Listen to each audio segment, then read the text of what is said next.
So let's move on to the inside.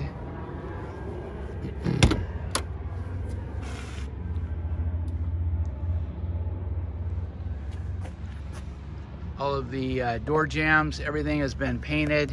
This whole car was taken off of the pan, and everything was painted separately.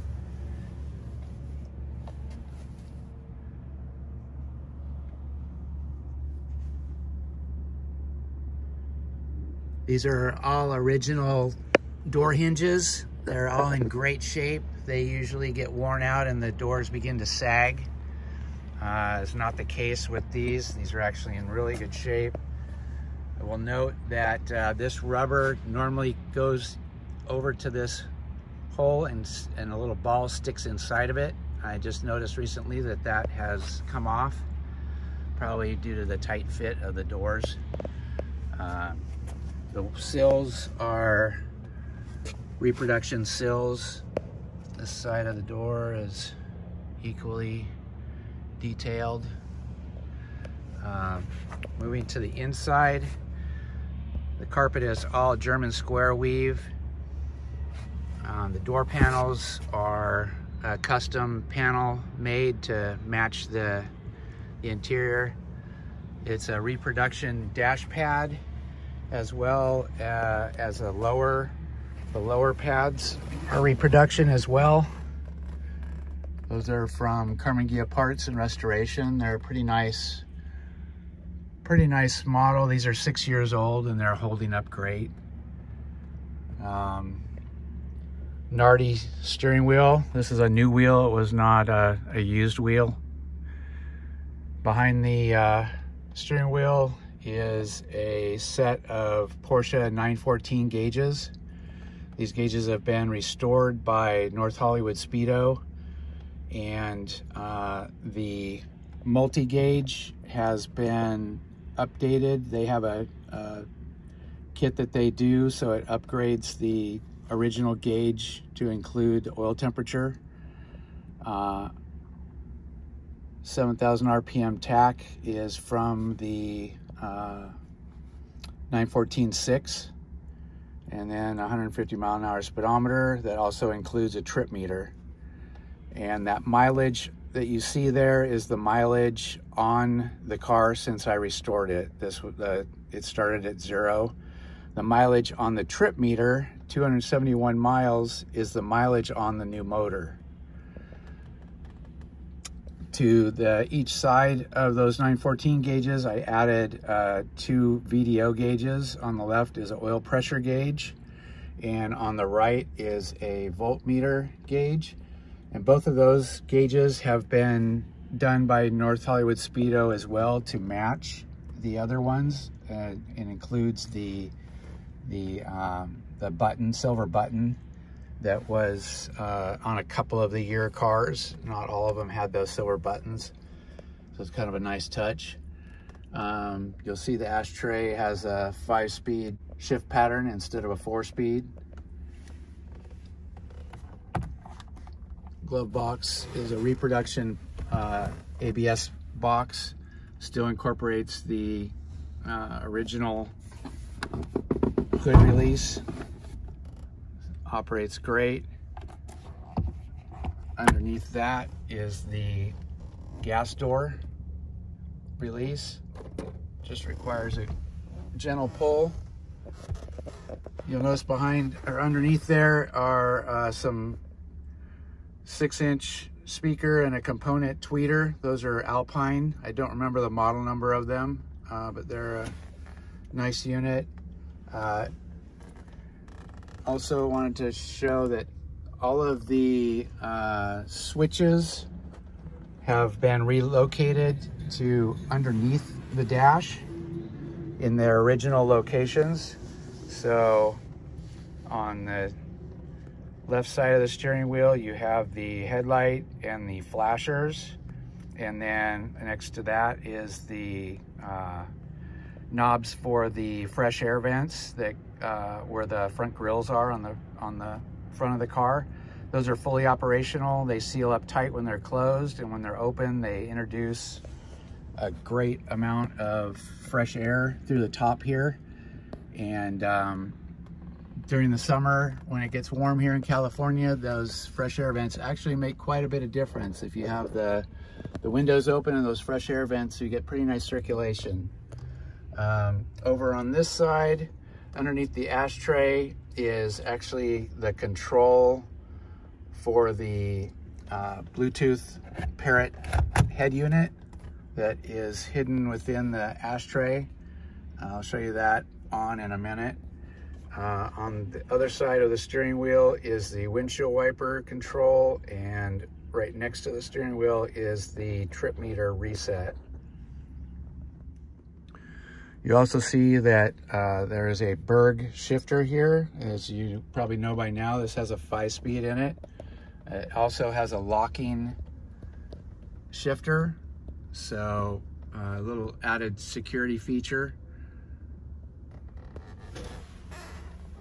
Between the seats, there is a small, can't really call it a console, but kind of a console unit that is just a little shelf to hold your phone or glasses, and it also houses the preamp for the Bluetooth head unit. And behind that are 2 switches for seat heaters. Has 2 heat settings. This car does not have a heater coming off of the engine, so I chose to install seat heaters, and they actually work quite well for those crispy mornings when you're leaving at dark 30 for a car event.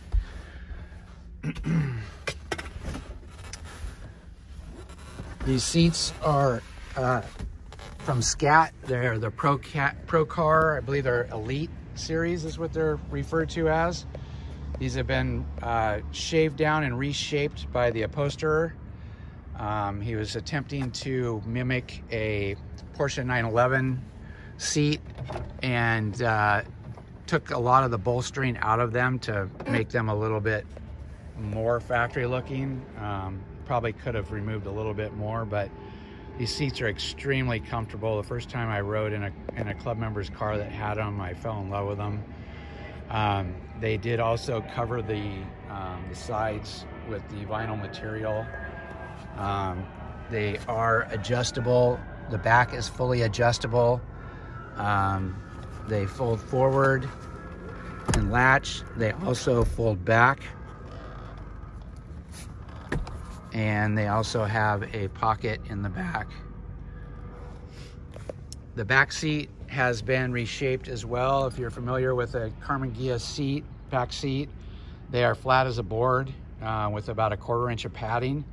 So they attempted to mimic the front seat with the pattern and also kind of bolstered it a little bit. It's a little bit, might be a little bit hard to see in this video, but they are definitely not flat anymore. Obviously there's not much room back here, so nobody's ever sat back here other than the grandkids for a drive around the block. Behind the seat is the subwoofer, and behind the subwoofer is the amplifier. JL Audio subwoofer, 10-inch, and Pioneer 400 watt 4-channel amplifier, currently set up as a 3-channel. Has 2 of the channels are bridged for the subwoofer. You'll notice that the seat latch is a early model. I just like always like the look of the older seat latch, so I chose to use that. The headliner may be hard to capture. This is a Audi fabric headliner from a late model Audi.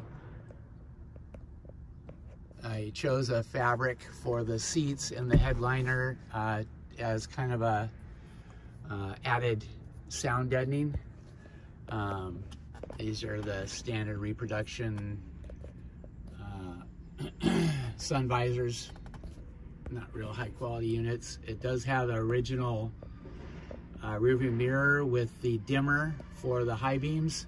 You'll see that the light is currently on the door switches work.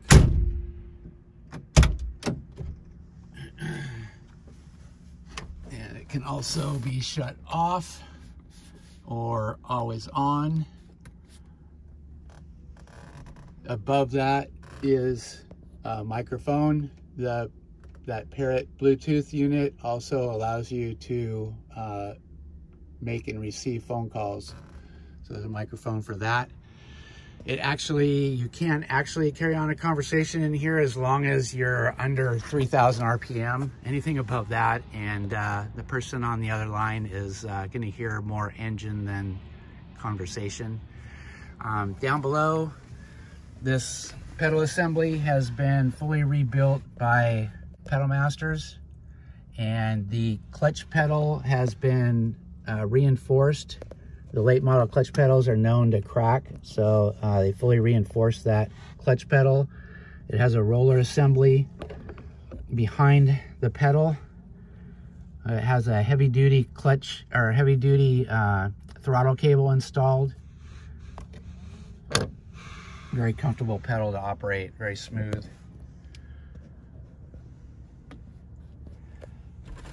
Also of note is the 3-point seat belts. These are aftermarket units, but they all utilize the factory attachment points.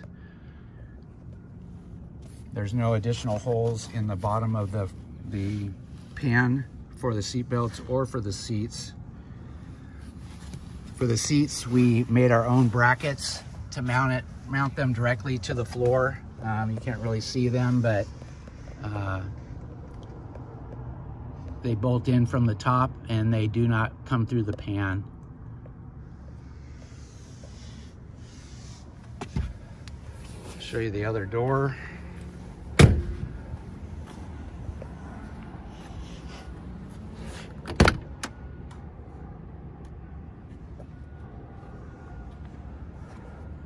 can see here where the rubber goes through that little hole. It's supposed to hold it in place. Again, all fully finished. You can see the condition of the bottom of the doors. There's absolutely no rust in this car.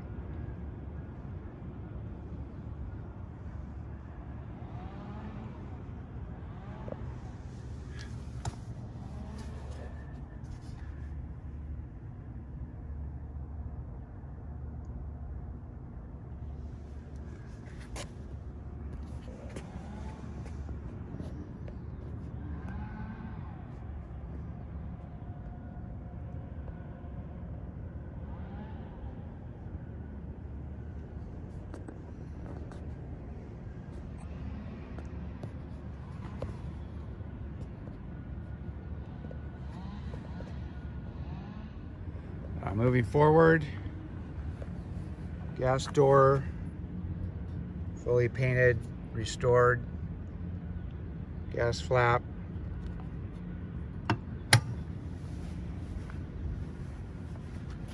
under the hood.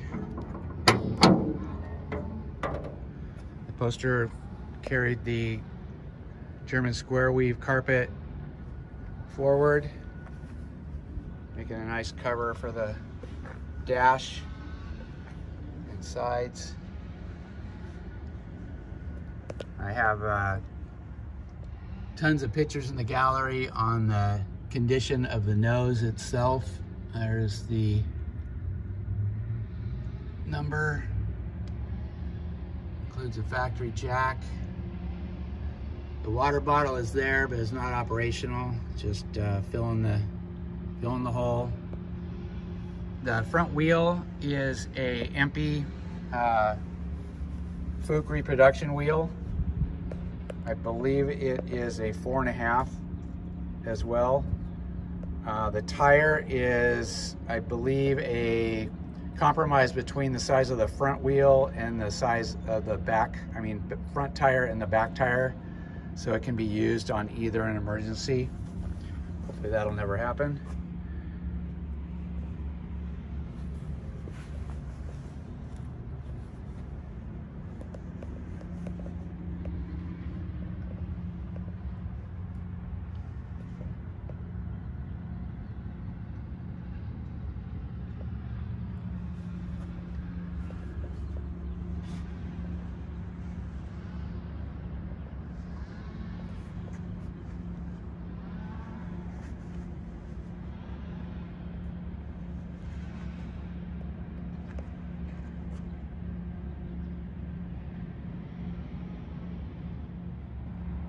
want to move back to the inside for just a moment. Point out that the location for the fan switch is located down underneath the back seat, as well as the cigarette lighter adapter for the phone charger. I chose to do it that way to keep the wiring as close as possible to the battery and alternator. Underneath here,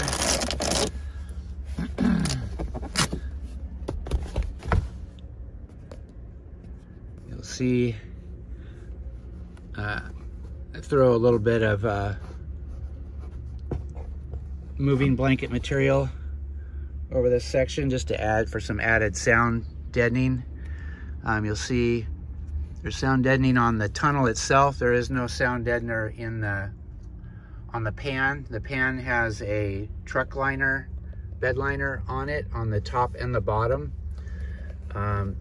It's not on all the surfaces, it's just on the pan surface, top and bottom. The rails and everything the whole thing was shot with gloss enamel prior to the bed liner being applied. The bed liner was not put on to hide anything. It was put on to add as a sound deadener and also to protect it from future corrosion. You'll see the electrical down here. It has a small Odyssey battery. I believe the model is a P680, if I remember right. It only weighs about 11 pounds. It's been in the car for 6 years. It still works great. I don't know how much longer it'll last, but you can still get them. MSD digital box. You'll see that I added an additional fuse panel, actually 2 of them. One is a high amperage for the MSD and the amplifier, and actually the front fuse panel runs off of this as well. And then also some smaller ones for the preamp, and that relay is for the seat heaters, and the tach-adapt is for modifying the signal from the VDO tachometer. Older tachometers are not compatible with the later model ignition systems, so that tach-adapt allows you to run the two together. Another close-up of the numbers matching. All right.